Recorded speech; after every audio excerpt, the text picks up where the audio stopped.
Invasive cardiology அந்த துறையில் இருக்கக்கூடிய கார்டியாலஜிஸ்டினுடைய பணிகள் என்ன, இருதயம் சார்ந்த அறுவை சிகிச்சைகள் மேற்கொள்ளும் போது இவர்களுடைய பங்கு என்ன, இந்த மாதிரியான விஷயங்கள் தான் இன்னைக்கு நம்ம பேச இருக்கிறோம். இதற்காக டாக்டர் காமாட்சி நினைவு மருத்துவமனையின் நான் இன்வேசிவ் கார்டியாலஜிஸ்ட் டாக்டர் அஸ்வின் நம்ம கூட இருக்காங்க. பேசலாம். வணக்கம் டாக்டர். வணக்கம்.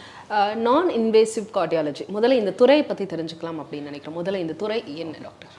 ஆக்சுவலி பார்த்திங்கன்னா கார்டியாலஜிஸ்ட் இப்போ நிறைய எக்ஸ்பேண்ட் ஆயிடுச்சு, நிறைய விரிவாகி அந்த ஒவ்வொரு ஸ்பெஷாலிட்டியும் இப்போ தனித்தனியாக ஆயிடுச்சு. ஸோ இப்போ பார்த்திங்கன்னா வெஸ்டர்ன் கண்ட்ரீஸ், ஈவன் இப்போ நம்ம இந்தியாவிலுமே நிறைய டெவலப்மெண்ட்ஸ் இருக்குது. ஸோ பார்த்திங்கன்னா அதில் எப்படின்னா நம்ம கார்டியாலஜிஸ்ட்டில் இன்டர்வென்ஷன் கார்டியாலஜிஸ்ட்னு இருக்காங்க, இப்போ நான் இன்டர்வென்ஷன் கார்டியாலஜிஸ்ட் இருக்காங்க. ஸோ நான் இன்டர்வென்ஷன் நாங்கள் எப்படி ரொம்ப ட்ரெயின் ஆனது பீப்புள் வர்றது இந்த நீடில்ஸ், எதுவும் ஸ்கேர் இன்ஜுரி அது இல்லாமல் ஸோ ப்ரிவென்டிவாக பேஷண்ட்க்கு இந்த முன்னாடியே எஃபெக்ட் எதுவும் வராமல் இருக்கிறதுக்கு நாங்கள் பார்த்து முன்னாடியே டயக்னோஸ் பண்ணி so we mostly act like preventive cardiology. So அதனால தான் இந்த மாஸ்டல் செக்கப் இந்த மாதிரி இதில் எங்கள் ரோல் அதிகமாக இருக்கிறது. ஸோ மெயின்லி நாங்கள் more focused on imaging. So echo, இந்த டிஎம்டி, அப்புறம் transoesophageal echo, 3D echoes, cardiac CT, MRI. So இதில் எங்களுக்கு ஓவராலாக பேஷண்ட்ஸ் இந்த ஆன்ஜியோகிராஃபி போகிறதுக்கு முன்னாடி டயக்னோஸ் பண்ணி ட்ரக் ஆப்டிமைஸ் பண்ணி அவங்கள எப்படி நாங்கள் ப்ரிவென்டிவாக ட்ரீட் பண்ணுறதுக்கு தான் இந்த நான் இன்டர்வென்ஷன் கார்டியாலஜிஸ்ட் இருக்கிறாங்க. பொதுவாக என்ன மாதிரியான இதயம் சார்ந்த பிரச்சனைகளுக்கு இந்த ஒரு துறையில் ரொம்ப எளிதாக ட்ரீட்மெண்ட் கொடுக்க முடியும்? So most of the heart disease இதில் ட்ரீட் பண்ணலாம். மெயினாக பார்த்திங்கன்னா ஹார்ட் அட்டாக் அதில் வரவங்க, இல்லைன்னா அந்த ஹார்ட் அட்டாக் இருக்கிறதுக்கு ரிஸ்க் ஃபேக்டர்ஸ் இருப்பாங்க. ஸோ ஹார்ட் அட்டாக்குன்னு வரவங்க டைரெக்டாக நம்ம ஆன்ஜியோகிராஃபி பண்ணி ஆன்ஜியோபிளாஸ்டி பண்ணுற மாதிரி இருக்கும். அவங்க கிரிட்டிக்கல் கண்டிஷனில் அதுக்கு முன்னாடியே சில பேருக்கு ரிஸ்க் ஃபேக்டர்ஸ் இருக்கும். க்ரானிக் ஸ்மோக்கர்ஸாக இருப்பாங்க, சிகரெட் அதிகமாக பிடிக்கிறவங்க, ஓவர் வெயிட், அதிகமாக குண்டாக இருக்கிறவங்க, இல்லை வீட்டில் ஃபேமிலி ஹிஸ்ட்ரிலாம் அவங்களுக்கு father, mother, brothers or sister இவங்களுக்கெல்லாம் ஹார்ட் ப்ராப்ளம் இருக்கும். இல்லைனா like over junk food, sedentary lifestyle இவங்களுக்கெல்லாம் முன்னாடியே டயக்னோஸ் பண்ணுறதுக்கு தான் நான் இன்டர்வென்ஷன் கார்டியாலஜிஸ்ட் நாங்கள் அதில் மெயின் ரோல் ப்ளே பண்ணுறது. அப்போது இதில் டயக்னோஸ் அப்படின்றது தான் இந்த ஒரு துறையில் ரொம்ப மெயினாக பிரதானமானது. மெயினாக இது நாங்கள் டயக்னோசிங் பண்ணுறதுல தான் இருக்குது. இதில் மெயினாக இதன் பிறகான ப்ரொசீஜர்ஸ் என்ன மாதிரி இருக்கும் சார்? ஸோ நாங்கள் டயக்னோஸ் பண்ணதுக்கப்புறம் ஸோ எங்களுக்கு ஓவராலாக ஒரு ஐடியா கிடைக்கும். ஸோ பேஷண்ட் நாங்கள் இதில் அவங்க இன்டர்வென்ஷன் போகணுமா இல்லை வித் மெடிக்கல் மேனேஜ்மெண்ட்லேயே ட்ரீட் பண்ணலாமான்னு. ஸோ இது எப்படி பார்த்திங்கன்னா ஒரு பிரிட்ஜ் பிட்வீன் நாங்கள் இன்டர்வென்ஷன் கார்டியாலஜிஸ்ட் ஆர் கார்டியோதொராசிக் சர்ஜனுக்கு அவங்க பண்ணுறதுக்கு முன்னாடி எங்ககிட்ட வரப்போ நாங்கள் டயக்னோஸ் பண்ணி அவங்களுக்கு ஒரு ஐடியா, ஒரு கிளியர் கட் ஐடியா கொடுப்போம் இன்டர்வென்ஷன் கார்டியாலஜிஸ்ட்டுக்கு. ஸோ அதனால் மெயினாக டயக்னோஸ் பண்ணி மெடிக்கல் மேனேஜ்மெண்ட்டாக பண்ணலாமா இல்லை அவங்களுக்கு எதுவும் நாங்கள் இன்டர்வென்ஷன் பண்ணணும் அப்படின்ற மாதிரி இருக்குன்னா அதுக்கேற்ற மாதிரி கவுன்சிலிங்ஸ் எல்லாம் பண்ணுவோம். சொல்லப்போனால் அறுவை சிகிச்சை இல்லாமல் அதற்கு முன்பாக மருந்து மாத்திரைகளில் சரி பண்ணுறதுக்கு தான் இது பண்ணுறது. இதனுடைய ஏஜ் ஃபேக்டர்ஸ், அதாவது ஒரு இதயத்தினுடைய ஃபங்க்ஷன் எப்படி சரியாக இருக்குது அப்படின்றத கண்காணிக்கிறதுக்கு என்ன மாதிரியான க்ரைட்டீரியாஸ்லாம் இருக்குது சார்? ஸோ மெனி டெஸ்ட் இருக்குது. நாங்கள் இப்போ ஹார்ட் பம்பிங் ப்ராப்பராக இருக்கா இல்லையான்றதுக்கு மெனி டெஸ்ட்டு. ஸோ அதை நாங்கள் எப்படி டிவைட் பண்ணுறோம்னா ஃபஸ்ட்டு பிளட் இன்வெஸ்டிகேஷன், பிளட்டில் பார்ப்போம். அப்படி பார்க்குறேன்னா இப்போ இந்த கொலஸ்ட்ரால் லெவல்லாம் பார்க்குறது, லிப்பிட் ப்ரொஃபைல்னு சொல்லுவோம், ஃபாஸ்டிங் லிப்பிட் ப்ரொஃபைல், அப்புறம் NT-proBNPன்னு ஒன்று பண்ணுவோம். ஸோ இதெல்லாம் எப்படின்னா ரிஸ்க் ஃபேக்டர்ஸ் வச்சு நாங்கள் ஸ்கோர் பண்ணுவோம். மெயின் அந்த ஸ்கோரிங் சிஸ்டம்ஸ்லாம் இருக்கும். ஸோ அதை வச்சு நாங்கள் டிவைட் பண்ணுறது. ஸோ அதில் பார்த்திங்கன்னா NT-proBNPயில் அவங்களுக்கு எதுவும் ஹார்ட் ஃபெயிலியர் எதுவும் இருக்கா, இல்லை அதுக்கு முன்னாடி வர்றதுக்கு எதுவும் சிம்டம்ஸ் எதுவும் இருக்கான்னு அதில் கேட்டகரைஸ் பண்ணுவோம். தென் செகண்டாக வர்றது மெயினாக பார்த்திங்கன்னா இமேஜிங். அதில் எக்கோ எப்படின்னா அதில் ஹார்ட் பம்பிங் எப்படி இருக்குது, எதுவும் லீக்கேஜஸ் இருக்கா வால்வ்லேருந்து. ஏன்னா ஹார்ட்டுன்றது பார்த்திங்கன்னா ஒரு 4 வால்ஸ் மாதிரி தான் இருக்கும், 4 ரூம் மாதிரி இருக்கும். ஒவ்வொரு ரூமுக்கும் போகிறதுக்கும் ஒரு டோர்ஸ் மாதிரி இருக்கும். ஸோ அதில் எதுவும் லீக்கேஜ் இருக்கா, அப்புறம் ஹார்ட் அந்த சேம்பர்ஸ், அந்த ரூம்ஸ்லாம் இப்போ ஹார்ட் சேம்பர்ஸ்னு சொல்லுவோம், அதெல்லாம் எதுவும் எக்ஸ்பேண்ட் ஆகிருக்கா அந்த மாதிரி பார்க்குறதுக்கு விஷயம். தேர்டு பார்த்திங்கன்னா இந்த எலக்ட்ரோஃபிசி, அதான் இந்த ஸ்ட்ரெஸ் டிஎம்டின்னு பண்ணுவோம், ட்ரெட்மில் டெஸ்ட்டுன்னு நிறைய மாஸ்டர் செக்கப்லலாம் மென்ஷன் பண்ணி. ஸோ அது எப்படின்னா ஹார்ட்டில் எதுவும் பிளட் ஃப்ளோ எப்படி இருக்குதுன்னு பார்க்குறதுக்குன்னு இது பேசிக்காக பண்ணுறது. இது போக அட்வான்ஸ் பண்ணுறதுல தான் இந்த கார்டியாக் எம்ஆர்ஐ, சிடி ஆன்ஜியோகிராஃபி பண்ணுவோம், பல்ஸ்வே வெலாசிட்டி, அது போக டிரான்ஸ்ஈசோஃபேஜியல் எக்கோ, இந்த மாதிரி நிறைய டெஸ்ட் இருக்குது. அவங்க நம்ம இன்டர்வென்ஷன் போகிறதுக்கு முன்னாடி இதெல்லாம் எவாலுவேட் பண்ணுறதுக்கு ஒவ்வொரு டிசீஸ்க்கும் எங்கள்கிட்ட ஒவ்வொரு டெஸ்ட் மாதிரி நாங்கள் இது பண்ணுறது. பொதுவாக உங்ககிட்ட வரக்கூடிய மக்களுக்கு எதனா ஒரு சிம்டம்ஸ் அறிகுறி வந்த பிறகு தான் வராங்களா?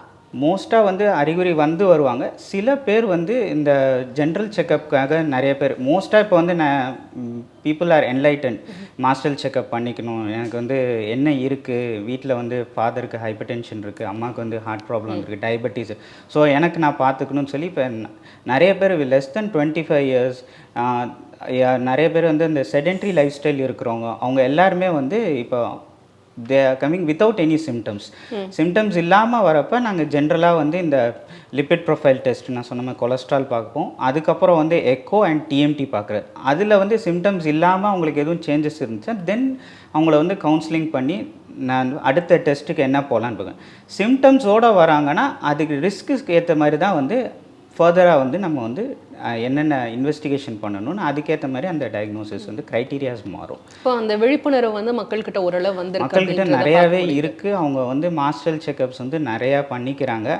ஸோ ஹார்ட்டில் வந்து மெயினாக வந்து எனக்கு ஹார்ட் இஷ்யூஸ் எதுவும் இருக்குமான்னு நிறைய பேர் வந்து டயபெட்டிஸ் இருந்தாலே எனக்கு ஹார்ட் ப்ராப்ளம் இருக்குமா செக் பண்ணலாமா அப்படின்னு சொல்லி நிறைய பேர் அவங்களே வந்து நிறைய பண்ணிக்க செல்ஃபாக பண்ணுறவங்க நிறைய பேர். அதே மாதிரி இன்னொரு பக்கம் பார்த்தோம் அப்படின்னா இன்னைக்கு இதயம் சார்ந்த பிரச்சனைகள் அதிகரித்து இருக்கிறத பார்க்க முடியுதா, குறிப்பாக இளம் வயசில்? கண்டிப்பாக. இப்போ வந்து WHO வந்து இப்போ 1990க்கும் 2022 டேட்டாஸ்க்கு பார்க்கும்போது 1990ல் வந்து அரௌண்ட் 12 மில்லியன் பீப்புளுக்கு வந்து ஹார்ட் ப்ராப்ளம் வந்திருக்கு, கார்டியோவாஸ்குலர் டெத்ஸ்ன்னு சொல்லுவாங்க. இது இப்போ பார்த்தீங்கன்னா 16 இன்க்ரீஸ் ஆகிருக்கு. ஸோ ஹார்ட் ஓரியன்டாக வந்து அதுவும் ப்ரீமெச்சூர் டெத்ஸ் லைக் சின்ன வயசுலேயே ஹார்ட் ப்ராப்ளம் வந்து அதில் இஷ்யூஸ் வர பார்க்காமனா அது வந்து இப்போ நிறையா வந்திருக்கு. ஸோ அதனால வந்து ப்ரீயாக நம்ம வந்து ரிஸ்க் ஃபேக்டர்ஸை டயக்னோஸ் பண்ணி அதை முன்னாடியே வருமுன் காப்போம்னு சொல்லுவோம். அந்த மாதிரி வர்றதுக்கு இதுக்கு முன்னாடியே நம்ம வந்து ட்ரீட்மெண்ட்ஸு இல்லாட்டி அதுக்கேற்ற மாதிரி லைஃப் ஸ்டைல் மாடிஃபிகேஷன்ஸ் பண்ணுறது வந்து ரொம்ப பெனிஃபிட்டாக இருக்குது. பொதுவாக சின்னதாக வரக்கூடிய அறிகுறிகள் எது வந்து இதயம் சார்ந்த பிரச்சனைகள் இருக்குது அப்படின்றத காட்டும்? லைக் அவங்களுக்கு வந்து பார்த்திங்கன்னா ஜஸ்ட் ஒரு 2 ஸ்டெப்ஸ் லைக் 2 ஃப்ளோர்ஸ் ஏறினாலே அவங்களுக்கு வந்து செஸ்ட் பெயின் அந்த மாதிரி கொஞ்சம் டிஸ்கம்ஃபர்ட் வரும். ஒரு நார்மலாக ஒரு ஆக்டிவிட்டீஸ் பண்ணும்போதே மைல்டாக ஒரு செஸ்ட் கம்ப்ரெஷன் மாதிரி வர ஆரம்பிக்கும். நான் ரொம்ப டயர்டாகிறேன்னு சொல்லுவாங்க. ஸோ இந்த மாதிரி இதை வந்து ஒரு மைனர் இதுவாக வந்து நம்ம கொஞ்சம் அதை வந்து நோட்டிஃபை பண்ணி அதுக்கேற்ற மாதிரி இது பண்ணணும். ஓகே, இப்போ உங்களோட இதில் வந்து ட்ரீட்மெண்ட்டில் முக்கியமானது டயக்னோஸ் அப்படின்னு சொல்லியிருக்கீங்க. இப்போ எல்லாருக்குமே வந்து இதயம் சார்ந்த விஷயங்களுக்கு வந்து த்ரெட்மில் கொடுப்பாங்க, எக்கோ எடுப்பாங்க. இப்போ ஒவ்வொரு டெஸ்ட்டும் என்ன மாதிரியான விஷயங்களை கண்டுபிடிக்கிறதுக்காக இருக்குது சார்? எக்கோ ஸ்கேன் சொன்ன மாதிரி இது வந்து ஒரு அல்ட்ராசவுண்ட் ஆஃப் ஹார்ட் பார்க்குறது தான். மெயினாக வந்து ஹார்ட் சேம்பர்ஸ் அது அந்த இது ஹார்ட்டில் உள்ள அந்த தசைகள் வந்து வீக்கமாக இருக்கா, அதில் எதுவும் லீக் எதுவும் இருக்கான்னு பார்க்குறது. அதே மாதிரி நிறைய பேர் எங்கிட்ட கேட்குறது வந்து ஹார்ட் எக்கோ பார்த்தா நம்மளுக்கு வந்து பிளாக்கேஜ் தெரிஞ்சிருமான்னு. இது காமனாக உள்ள எல்லாருக்குமே இது உள்ள டவுட்ஸ். அதில் வந்து பிளாக்கேஜ் நம்மளுக்கு தெரியாது. மெயினாக வந்து பெரிய ஹார்ட் அட்டாக் மேசிவாக உங்களுக்கு எதுவும் ஹார்ட் அட்டாக் வந்துருந்துச்சுன்னா இதில் வந்து அந்த தசைகள் அசைவில் வந்து கம்மியாக இருக்கும், எஜெக்ஷன் ஃப்ராக்ஷன் நாங்கள் சொல்லுவோம். அதே மாதிரி அதுக்கு தான் தெரியும் தவிர மற்றபடி அந்த தசைகள் வீக்கமோ இல்லை லீக் இருக்கா அது பார்க்குறதுக்கு வந்து எக்கோ பண்ணுறது. ட்ரெட்மில் டெஸ்ட் வந்து அவங்கள வந்து ட்ரெட்மில்லில் ஸ்ட்ரெஸ்ஸில் நடக்க வைக்கிறப்ப அந்த பிளட்டு சப்ளை வந்து ஹார்ட்டுக்குள்ளே ரத்த குழாயில் வந்து எப்படி போகுது, அதில் எதுவும் பிளாக்கேஜ் இருந்துச்சுன்னா எங்களுக்கு வந்து முன்னாடியே ஒரு ஐடியா கிடைக்கும். சரி இந்த இதில் வந்து உங்களுக்கு பிளாக்கேஜ் இருக்கிற மாதிரி இருக்குது. ஸோ இதை வச்சு நாங்கள் அடுத்து ஃபர்தராக வந்து இதை வச்சு நம்ம ஆஞ்சியோகிராஃபி பண்ணலாமா இல்லை சிடி ஆஞ்சியோகிராஃபி மாதிரி எதுவும் நான் இன்வேசிவாக பண்ணலாமான்னு அதை வச்சு நாங்கள் இது. ஸோ அடுத்து பார்த்திங்கன்னா நம்ம அந்த டாப்லர் ஸ்டடிலாம் பண்ணுவோம். கெரோட்டிட் அண்ட் வெர்டிபிரல் டாப்லர்ஸ்லாம் வந்து பண்ணுறாங்க. இப்போ நிறையா வந்து அது வந்து கைட்லைன்ஸ் எல்லாத்துலையும் இன்க்ளூட் பண்ணியிருக்காங்க. இது எப்படின்னா நம்ம வந்து மெயினாக கழுத்தில் இருக்கிற ரத்த குழாயும் தொடையில் இருக்கிற ரத்த குழாயும் வந்து அசஸ் பண்ணுறது. அதில் ஒரு திக்னஸ் இருந்துச்சுன்னா நம்ம ஒரு ஐடியா இருக்கும் இந்த பேஷண்ட் வந்து ஹை ரிஸ்க் ஃபேக்டர் வந்து ஹார்ட் ப்ராப்ளம் பின்னாடி வரப்போகிறதுக்கு. ஸோ அதுக்கு நம்ம மெடிசன் இல்லை அவங்க லைஃப் ஸ்டைல் மாடிஃபிகேஷன் பண்ணி அதுக்கப்புறம் நம்ம ரெகுலர் ஃபாலோ பண்ணாலே அவங்களுக்கு வந்து இந்த சேஞ்சஸ்லாம் வந்து குறைய ஆரம்பிக்கும். அதே மாதிரி ஸ்ட்ரெஸ் இப்போ டிஎம்டி பண்ணுற மாதிரி ஸ்ட்ரெஸ் எக்கோன்னு இப்போ வந்து நிறைய இடத்துல பண்ணுறோம். பெரிய சென்டர்ஸ் இப்போ நம்ம இங்கே காமாட்சிலையும் நாங்கள் பண்ணுறோம். அது எப்படின்னா வந்து இப்போ ஒரு மெடிசன் கொடுத்தா அவங்க ஹார்ட் ரேட் இன்க்ரீஸ் பண்ணும். அதில் வந்து நம்ம வந்து ஹார்ட்டில் வந்து இப்போ பிளாக்கேஜ் எதுவும் இருக்கான்றது அதில் வந்து ரூல் அவுட் பண்ண. பட் ஃபைனலாக வந்து எந்த ஆர்டரியில் பிளாக் இருக்குதுன்னு பார்க்குறதுக்கு நம்ம ஆஞ்சியோகிராஃபி தான் பண்ணணும். பட் இதெல்லாம் வந்து ப்ரிவென்டிவாக நம்மளுக்கு முன்னாடி ரிஸ்க் அசஸ்மெண்ட்டு. அது போக வந்து சில பேஷண்ட்ஸ் வந்து கார்டியாக் சர்ஜரிஸ் போவாங்க, நான் கார்டியாக் சர்ஜரிஸ் இந்த மாதிரி நீ ரீப்ளேஸ்மெண்ட் ஹிப் ரீப்ளேஸ்மெண்ட்லாம் போவாங்க. அது போக அப்டமன் சர்ஜரிஸ் போவோம். அவங்களுக்கு வந்து ரிஸ்க் ஃபேக்டர்ஸ் வந்து இப்போ அனஸ்தீசியா கொடுக்குறப்ப ஹார்ட் எதுவும் காம்ப்ரமைஸ் ஆகுமா, அதனால எதுவும் பாதிப்பு வருமானு பார்க்குறதுக்கு இந்த மாதிரி டெஸ்ட்லாம் பண்ணுறோம். இப்போ உங்களோடது முழுக்க முழுக்க ஒரு டெக்னாலஜி சார்ந்த ஒரு துறை அப்படிங்கும்போது இன்னைக்கு இருக்கக்கூடிய நவீன அறிவியல் வளர்ச்சியில என்ன மாதிரியான விஷயங்கள்லாம் வந்திருக்கு? இப்போ வந்து நிறையா இது எக்கோலே எங்கள் இதில் வந்து 3D எக்கோஸ்ன்னு நிறையா டெவலப், இப்போ இது 4Dயும் டெவலப் ஆயிருக்கு. ஸோ அதில் வந்து வீக்கெண்ட் அந்த இதை வந்து நாங்கள் ப்ராப்பராக வந்து அசஸ் பண்ண முடியுது. இப்போ நார்மலாக இப்போ பார்க்குறது 2D எக்கோன்னு 2 dimensional, 4D and 3D எக்கோஸும் பண்ணுறோம். ஸோ அதில் வந்து எங்களுக்கு வந்து எப்படின்னா அந்த அந்த அந்த ஹார்ட்டோட ஸ்ட்ரக்சரை இன்னும் துல்லியமாக வந்து அதை கட் பண்ணி அந்த செக்ஷன்ஸ் கொடுக்குறது.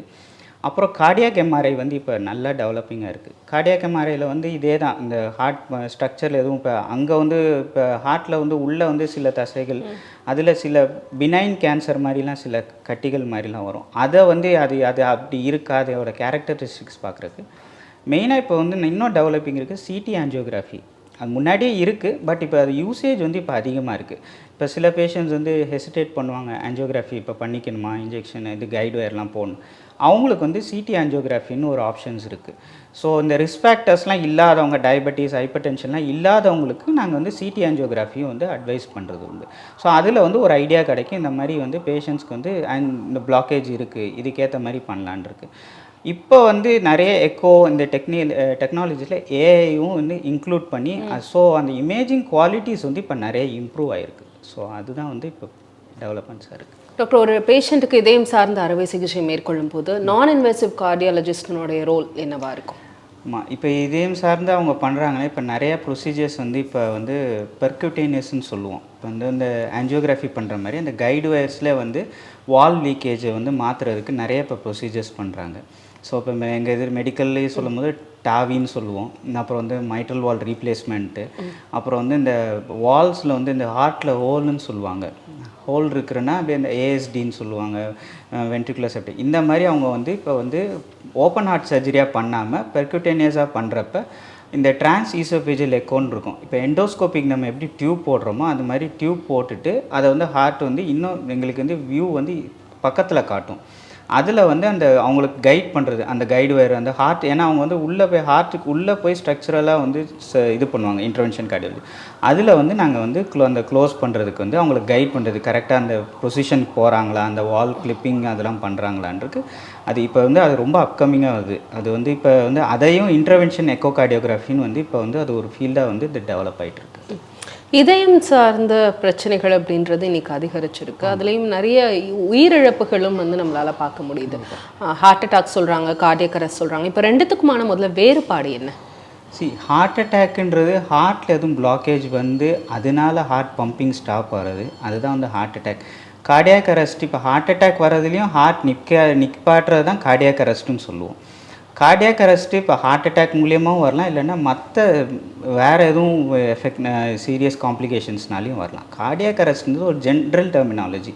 அது எப்படின்னா ஹார்ட் வந்து ஸ்டாப் ஆயிடுச்சு, பீட் பண்ணுறது ஸ்டாப் ஆயிடுச்சு. அது நிறைய ரீசன்ஸ் இருக்குது. அது வந்து பார்த்திங்கன்னா இப்போ வந்து இன்ஃபெக்ஷனால் கூட அவங்களுக்கு செப்சிஸில் வந்து இதுவாகலாம், இல்லை லங்ஸில் எதுவும் போகிற ரத்த குழாயில் அடைப்பு இருந்து கூட கார்டியாக் அரெஸ்ட் ஆவாங்க. அந்த மாதிரி இப்போ அந்த பிளட்டில் இருக்க அந்த சோடியம், பொட்டாசியம் இந்த ரேஞ்சில் இதில் வரும். ஹார்ட் அட்டாக் பியூராக பார்த்திங்கன்னா அந்த ஹார்ட்டுக்கு போகிற ரத்த குழாயில் பிளாக் வந்து அது, ஆனால் ஹார்ட் பீட்டில் வந்து அவங்களுக்கு வந்து அந்த ஏரியா மசில் அந்த இடத்துக்கு வந்து ரத்த சப்ளை இல்லாதனால செஸ்ட் பெயின் வரும். அதனால இன்னும் சீரியஸாக காம்ப்ளிகேஷன்ஸ் வந்து இது பண்ணுறோம். ஹார்ட் அட்டாக் அப்படின்றது வந்து இன்னைக்கு இருக்கக்கூடிய சூழலில் தடுக்கக்கூடிய ஒரு விஷயமா? ஆமாம், கண்டிப்பாக. ஹார்ட் அட்டாக்குன்றது முன்னாடியே நான் சொன்ன மாதிரி இந்த ப்ரிவென்டிவாக எல்லோரும் இது பண்ணி தான், மெயினாக லைஃப் ஸ்டைல் மாடிஃபிகேஷன்ஸுன்றது ரொம்ப important. Like physical activity, exercise, இந்த மாதிரி அதிகமாக ஜங்க் ஃபுட்ஸு இதை வந்து கண்ட்ரோல் பண்ணணும். ஃபேட், இந்த நிறையா இந்த கொழுப்பு சத்து இந்த மாதிரி உள்ளதெல்லாம் வந்து எடுத்துக்கக்கூடாது. ரெகுலர் ஃபிசிக்கல் ஆக்டிவிட்டீஸ் இருக்கணும். அது போக வந்து பார்த்திங்கன்னா வந்து இந்த மாதிரி முன்னாடியே அவங்களுக்கு ரிஸ்க் ஃபேக்டர்ஸ் ஃபேமிலியிலையோ இல்லை அவங்களுக்கு எதுவும் ரிஸ்க் ஃபேக்டர்ஸ் இருக்குன்ற மாதிரி தெரிஞ்சிச்சுன்னா அதை மெயினாக வந்து ரொம்ப ஸ்மோக்கிங் வந்து ஸ்டாப் பண்ணுற மாதிரி இருக்கும். அதனால வந்து நிறைய எஃபெக்ட் இருக்கும். ஸ்மோக் பண்ண பேஷண்ட்ஸ் நாங்கள் நிறையா பார்த்துருக்கோம். அவங்களுக்கு அந்த ஹார்ட்டில் வந்து ரத்த கொலை ரொம்ப சுருங்கியிருக்கும். ஸ்டென்ட் பண்ணுறதுக்கே கஷ்டமாக இருக்கிற மாதிரிலாம் வந்து இன்டர்வென்ஷன் கார்டியாலஜிஸ்ட் ரொம்ப இதுவாக இருக்கும்.